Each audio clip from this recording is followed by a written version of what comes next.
It's also important to address or to talk and to try to say something to our politicians in the West.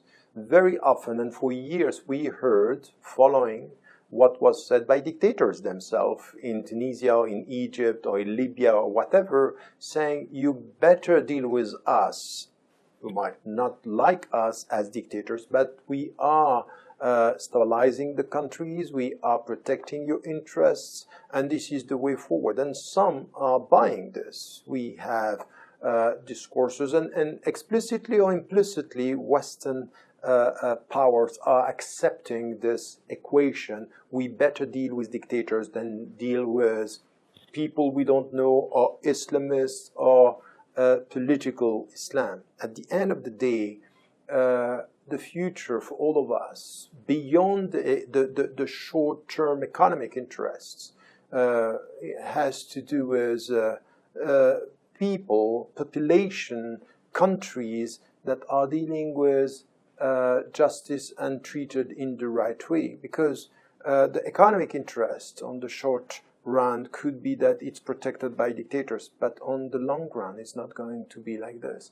It's going to be very difficult after a while for Western countries just to pretend they didn't know what was happening in jails and tortures and people being killed. We know what happened in Iraq, but this couldn't last eternally. Things are going to change in the region, and on social terms, cultural terms, and for our living together, because anything that is going to happen there is going to come back to our stability in the West. We can't support dictators and hope that, for example, citizens in our country coming from there are going to be silent. They are going to speak out. They are going to ask for more justice.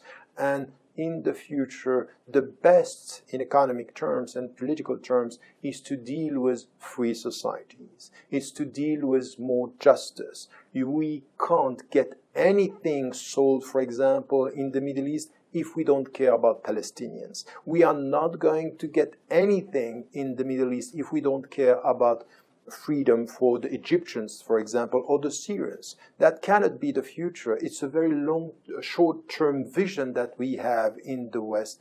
And we, as citizens, we have to remind our governments it's not going to work. If you are truly for democracy, truly for liberal values and supporting economy for all, and justice and dignity for all humanity, this is where we have to work with the people wherever they are, and with freedom for whoever is calling for it, even if they don't share our political views. That's the reality of democracy. Democracy is not only for the people who think like us or are coming from our background and our society. It's for all.